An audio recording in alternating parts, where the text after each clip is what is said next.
සුදු මහත්තුරුන්ගෙන් චූටි මණිකලාගෙන් අවසරයි. ඔයාලා තමයි මේ රට දුවවන්නේ. ඒ නිසා ඔයාලා අපිට චූටි මහත්තුරු, ඔයාලා අපිට චූටි නෝනලා. කවුද දන්නේ අනාගත ජනාධිපති මෙතන ඉන්නවද කියලා? කවුද දන්නේ? ඒ නිසා ගින්දරයි කුමාරයෝ එක්ක සෙල්ලම් කරන්න එපා කියනවා. ඔය ළමයින්ට විහිළු කරනකොට බලාගෙන. කුමාරයෝට විහිළු කරන්න හොඳ නැහැ, දවසක රජ වෙනවා. ඒ නිසා මේ සියලු දෙනාගෙන් අවසර පතමින් මම පල්ලේගම විද්‍යාලයට මේ මොහොතේ පැමිණීමේ වාග්ය කියන්නයි යන්නේ. එතකොට දැන් අද සම්මතයක් බිඳලානේ. සම්මතය බින්දේ මොකද්ද? මේ ටියුෂන් සහ පාසල් ගුරුවරු අතර තියෙන පොඩි ගැටණයක්. අපි ඇත්ත කතා කරමු, අපිනේ. ඒ ගැටණය පවා අද බින්දනේ. ඒකම මදයි. ඒකම ඇතිනේ. මම මේ කල්පනා කළේ මේ රටේ එහෙම සමගින් ඉන්න පුළුවන් නම් කොච්චර දේවල් ඉස්සරහට කරන්න පුළුවන් වෙයිද? ඒ කියන්නේ මේ පෞද්ගලික අංශය, රජීය අංශය කියලා දෙවිදියකට දෙපැත්තට බෙදාගෙන මරා ගන්න නැතිව මේගොල්ලෝ එකතු වෙලා මේ රට දුවන්න පුළුවන් වුණොත් අපිට බොහොම පොඩි කාලයකින් නැගිටින්නත් පුළුවන් වෙයි. සමහරට මේ නිර්මාණ කරලා තියෙන ගැටුම් කුමන්ත්‍රණ වෙන්නත් පුළුවන්. අපි ඒක දැනගෙන යන්න ඕන. මොකද මේ රට බොහෝ කුමන්ත්‍රණ වලින් එක එක වෙලාවල වැටුණා. මම ඒ කරුණ ඔබට එක එක කියන්න. ඊළඟට දැන් දුර්මත කීපයක් තියෙනවා ඉස්සලා බින්දින්න ඕන. නැත්තම් මේක තමයි අහන්න හිතින්නේ. ඔය ඒව හොල්මන් කරනවා හිතේ. පළවෙනි එක මං ඡන්ද ඉල්ලන්නේ නැහැ. ඕක කියන්න එපා අපේ හැමදෙරේ. දැන් මට මේ පෞගේ කාලේ අර හෙලිකොප්ටර් එක ගිහලා මොනවද නොකියුවේ? මොනවද මට නොකියුවේ? මම ඡන්ද ඉල්ලන්නේ මට හිම මේ අහේනියක් නැහැ. මිනිසුන්ගේ ආදරය තියෙනවා. දැන් මේ ওই චූටි මේ දරුදරිව ඇවිල්ලා hina වෙලා යනවා. ඉතින් ඕක මම මොකටද විහිින් නැති කරගන්නේ? තහ මේ රටේ මිනිස්සුන්ට යම් නායකත්වයක් දෙන්න දේශපාලනයට එන්න ඕන කියලා එකක්. එහෙම නැහැ. එහෙම කොහෙද තියෙන්නේ? නායකයෝ බිහි වෙන්නේ හදවතින්. ඒකට දේශපාලනය ඕනේ නැහැ. හැබැයි දේශපාලඥයින්ට බයින්න එපා. ඒ මිනිස්සුත් රටේ යම් වැඩක් කරනවා.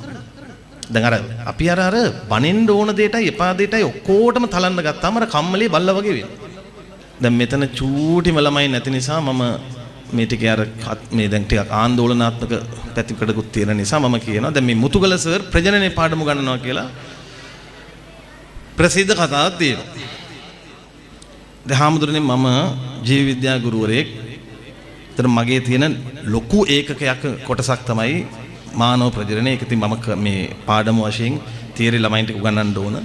දැන් තියෙනවා ඔන්ලයින් කියලා ක්‍රමවේදයක්. අපිත් පන්ති කරනකොට දැන් අම්මේ තාත්තේ මේ වගේ තමයි කැමරා අරගෙන වීඩියෝ කරගෙන ඔහොම තමයි දැන් අපි පන්ති කරන්නේ. ඔබ බලන්න මට තියෙන්නේ එක ඔෆිෂියල් YouTube නාලිකාවක් විතරයි. ඒකේ මං කිසිම තැනක ওই පාඩමේ කොටස් දාලා නැහැ.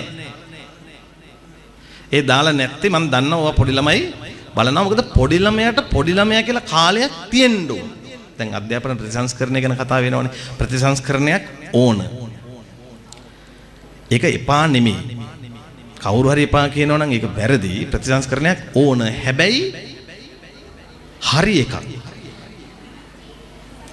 හරි එකක් ඕන. යම් වැරදි අඩුපාඩු තියෙනවා නම් ඒවා නිවැරදි කරලා හරි එකක් ඉක්මනින් අත්‍යවශ්‍යයි.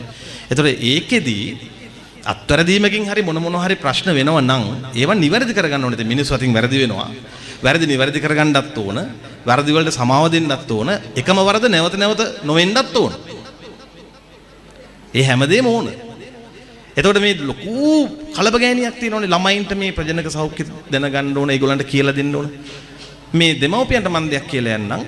ප්‍රජනක සෞඛ්‍ය කියන එක දැනගන්න ඕන ළමයි නෙමෙයි. මේක මේ මට අහද්දි බණී සමහර මිනිස්සු. ළමයි දැනගන්න ඕන ගුණධර්ම. අම්මට තාත්තට කීකරු වෙන්න. අම්මා තාත්තා කියන දේ අහන්න. ගුරුවරු කියන දේ අහන්න. ඒව මිස ලිංගික පද්ධතිය ගැන නෙමෙයි. ඒක පටලව ගන්න එපා. පිට රටවල තියෙන හැම ගුලියම ගිලින්න එපා. ඒවා ගැළපෙන රටවල් තියෙනවා, නොගැළපෙන රටවල් තියෙනවා. ළමයි ඉන්න ඕන ළමයි විදියට.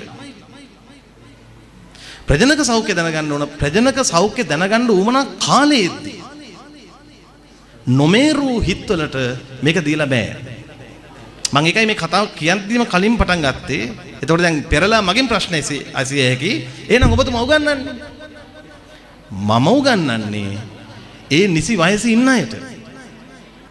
මම මේ පුංචි ළමයි හොය යන්නේ ඕක උගන්වන්න. මම උගන්වන්නේ නිසි වයසේ ඉන්න අයට. එතකොට මම ඒ අයට ඒක නිර්මාණශීලීව කියලා දෙන්න ඕන. අනිත් එක අපේ හැමදෙරනේ ඕක මේ ඔය ප්‍රජනක සෞඛ්‍ය කියන එක මේ අපි හිතන මට්ටමේ ලේසි එකක් නෙමෙයි. ඕකේ ලොකු යාන්ත්‍රණ තියෙනවා. ඕකේ හෝමෝන මේ වෙනස් වීම සම්බන්ධව තියෙන යාන්ත්‍රණ හරි සංකීර්ණයි. ඒවා ළමයින්ගේ හිතවලට දෙන්න යම් උපක්‍රමශීලී ක්‍රමයක් පාවිච්චි කරන්න ඕන. ගුරුවරයෙක් කියන්නේ එහෙම කෙනෙක් නේ. ගුරුවරයෙක් කියලා කියන්නේ තමන්ගේ ශිල්පය ළමයින්ට සම්ප්‍රේෂණය කරන්න මොනවා හරි සරල ක්‍රමයක් හොයාගන්න මිනිස්සෙක්ටනේ. ඒක තියෙනවට වඩා අමාරු කරලා බෑනේ. ඒ නිසා මේ ගැටලු දෙක ලෙහා ගන්න. නැත්තම් මේ කතාව අහනකොට ඔය කිලිටි එනවා හිතට. මුතුගලස පල්ලෙගම පැත්තෙන් පාර්ලිමේන්තුව ඉල්ලයිද වගේ ඒවා. ඒ වගේම මේ විවිධාකාර විදිහට රටේ ප්‍රසිද්ධියටපත් වෙලා සම්භාවනීය තත්ත්වයටපත් වුණු පිරිස ඔය දරුවන්ගේ ඇස් වලට දකින්න ලැබෙනවා මේ ස්වාමීන් වහන්සේ නිසා. බලන්න කොච්චර ලොකු මොටිවේෂන් එකක්ද කියලා ඒක. මිනිස්සු කිරි බොන්න ඕන, කිරි වලින් මඩ ගන්න ඕන ඔක්කොම හරි. හැබැයි අපි ඇයි ඉරමුසු එකක් බොන්නේ නැත්තේ? ඇයි ඖෂධ කෝප්පයක් බොන්නේ නැත්තේ? ඇයි පස්පංගුව ටිකක් බොන්නේ නැත්තේ? ඇයි? මං කියන්නේ දැත්ත හේතුව.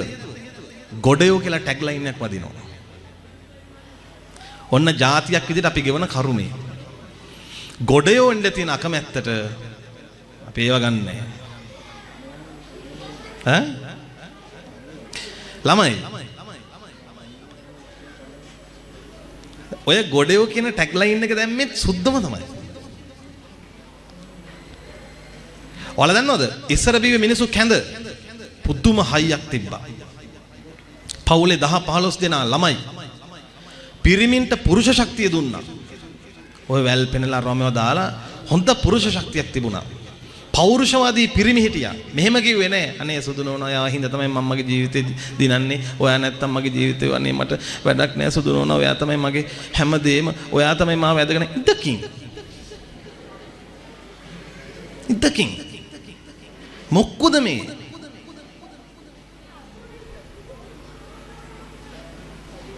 අපේ සීලට තිබ්බ පෞරුෂයවත් නෑ මේ උන්ට.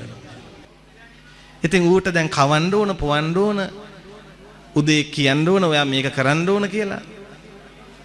වැරදි කළොත් බනින්න ඕන. හොඳට බලන්න ගෘහමූලිකයා වගේ ඉන්නේ කවුද කි? බය. ඒ තියෙන බය.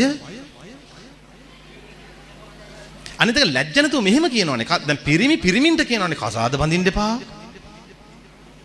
හිරේට ගියා වගේ. යකෝ පිරිමියෙක්ට ගැලපෙන කතාවක්ද මේ? මම මේ කියන්නේ ගැහනුවට අඩන්තිට්ටම් කරන්න කියලාද? නෑනේ පෞරුෂයක් හදාගන්න. මෙහෙම දුවන්න බෑ රටකට. පෞරුෂයේ තියෙන පිරිමි හදන්න. ඔන්න විදුහල්පතිතුමියනි මේ පිරිමි දරුවන්ගේ හදන්න පිරිමිකම ඔය මොනවා හැදුවත් වැඩක් නැහැ පිරිමි නැතුව. පිරිමිකම කොහොමද හදන්නේ?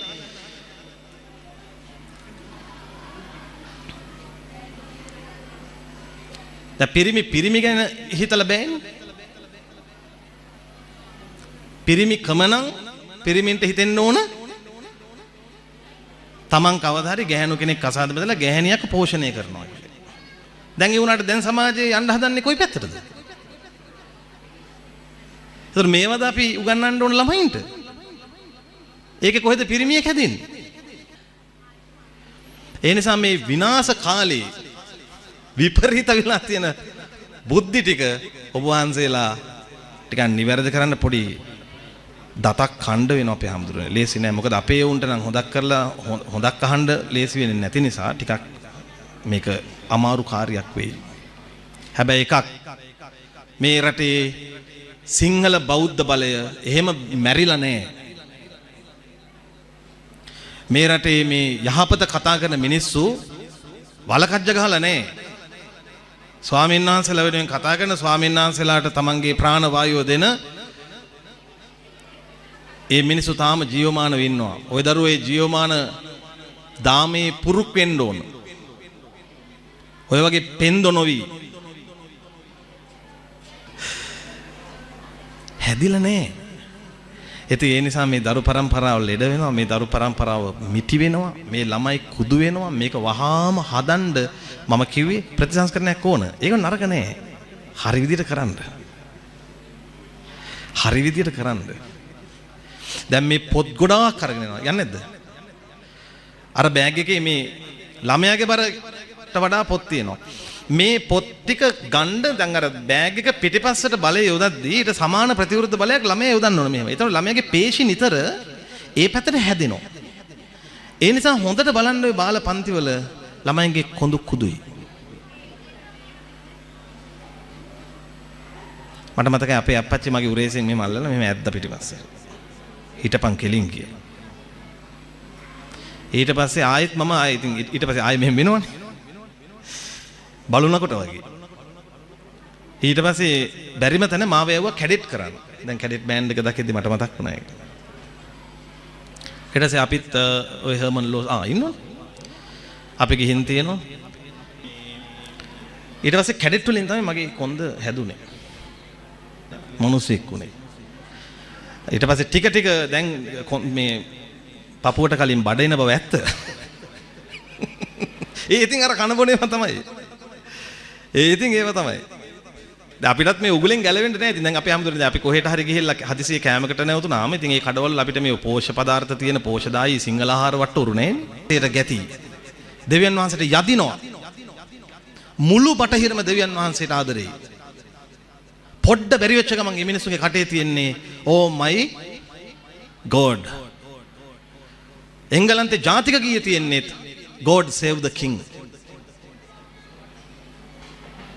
දෙවියනි රජුව රකින්න. කොහොමද අපි ඕක දැම්මනම් එහෙම ලංකාවේකට? අනේ දෙවියනි රජු රකීවා කියලා කිව්වනම් එහෙ ගෝත්‍රිකයි කියලා අර මෙහි ඉන්නවනේ අර ඇච්චෝ බැච්චෝ ටිකක්.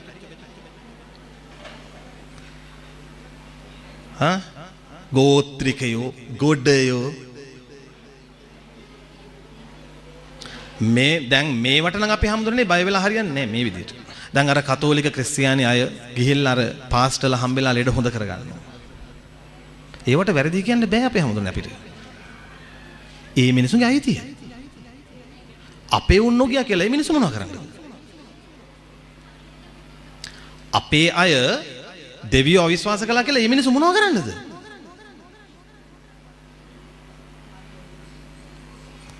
ඩුබායි ගිහින් තියනවද? කවුරුහරි අම්මෙක් තාත්තෙක් හරි ඩුබායි ගිහින් දෙවියන් වහන්සේට එක පාරක් බනින්න මොකද වෙන්නේ බලන්න. මේ තව කලබගෑනියක් වෙලා නේද මේ අද ඊයේ මොකද්ද ඉස්කෝලේ එක. මම ඉගෙන කියන්න යන්නේ එතන ජීවිත ගොඩක් තියෙනවා. හැබැයි එකෙන් අපි ඉගෙන ගන්න ඕන දෙයක් තියෙනවා. ඉගෙන ගන්න ඕන දෙයක් තියෙනවා. දැන් ඔයාලගේ ගෙවල් වල ටීවී එක දාපුවාම යන්නේ ටීචර්ට හොරෙන් ආදරය කරන උසස් පෙළ කොල්ලෙක්ගේ නාට්‍යයක් නම් ඒ නාට්‍ය බැලීමෙන් ඔයාලා ලබන මොකක් හරි සතුටක් තියෙනවනේ මොකද්ද? දවසක් රූපවාහිනී සංවාදක නෙමෙයි YouTube සංවාදයකදී මේ ප්‍රසිද්ධ මේ නිවේදිකාවක් මගෙන් අහුවා මුතුගල සර්ට ආදර යෝජනා ඇවිල්ලා නැද්ද පන්තිවල ගෑනු ළමයින්ගෙන් කියලා. අයිට දැන් මේක පුන පුනා අහනවා. අර කුණු රහටනේ කැමති. එක්ක මෙහෙම ප්ලෑන් එකක් තිබ්බත් දන්නේ නැහැ අපේ නෝනාගෙන් මට බැනුම් අසන්න වගේ එකක්. ඊට පස්සේ මං කිව්වා ඉතින් එහෙම අවස්ථා තිබිලා තියෙනවා. එතකොට ඒ ආදර යෝජනා ගේන්නේ කවුද? ළමයිනේ නේද? ළමයි කියන්නේ කවුද? ළමයි කියන්නේ නොතේරුම තියන අය. එතකොට ගුරුවරයා ළමයි කියලා හරියනවද? එතකොට ළමයි ඒ දේ කරද්දී අපි හිතන්න ඕන ළමයි වගේ නෙමෙයි. අපිට දෙන්න ඕන හැඟීමක් මම ගුරුවරයෙක්. අනේ මේ ළමයාට ඉතින් මේක මෙහෙම හිතලා ඉතින් මං කවදාවත් බනින්නෙත් නෑ ඒවට. බනින්නේ මොකද ඒ ළමයා ලොකු එම්බරස් වෙනවනේ. අපි බැන්නාම ඒ ළමයා සමහරට මානසික කඩාවැටෙලා සියදි විහානි කරගන්න පුළුවන්. ඒ ලැජ්ජා වෙනවනේ. ඒතර කියන්න තියෙන්නේ මේ මෙහෙමයි. චූටිමණික මම පන්ති වල චූටිමණික කියලා තමයි කියන්නේ.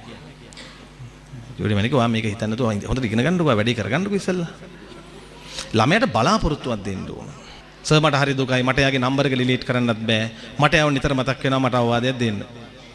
මම ඒ දැරිවියට දුන්න අවවාදය මේ දුවරුන්ටත් මේ පුතුණුවන්ටත් කියලා මෙතනින් බැහැලා යනවා. වටිනාකම් දෙන මිනිස්සු ඇසුරු කරන්න හුරු වෙන්න. ඒක එක. දෙවෙනි එක තමයි නුසුදුසු දේවල් කරන්න එපා. මෙහෙමනේ දැන් මුවා පැන පැන පඳුර ළඟට යන එක ඇත්ත ස්වභාව. මුවෙක් පැන පැන පඳුර ළඟට යන එක ස්වභාවය. පඳුර පැන පැන මුවා ළඟට යනවා කියලා අහලා තියෙනවද කවදාද?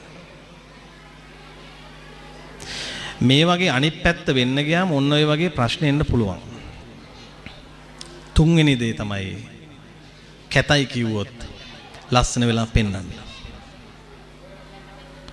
අදක්ෂයි කිව්වොත් දක්ෂ වෙලා පෙන්වන්න ඕන. දුප්පත් කිව්වොත් පෝසත් වෙලා පෙන්වන්න ඕන.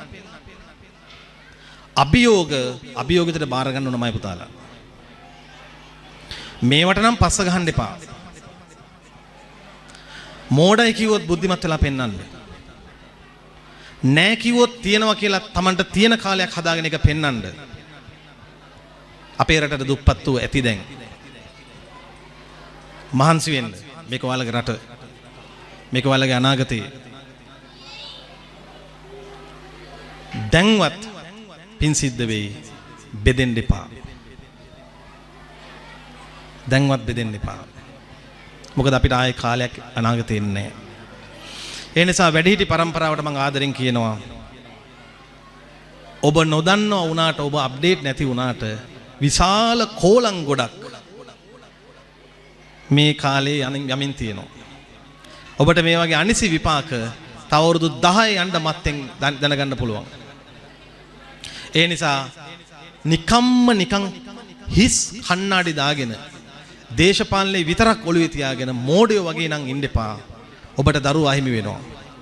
දරුවා ඔබට අහිමි වුණා කියන්නේ දරුවට මේ රට අහිමි වෙනවා. මේ රට වැටෙනවා. ඉතින් මම මේ කල්පනා කළා ඉතින් අනේ මේ ස්වාමීන් වහන්සේලා මේ කරන නිහඬ සේවය ඇයි මෙච්චර නිහඬ? ළමයිනේ මේවා හඬ නගලා කියන්න.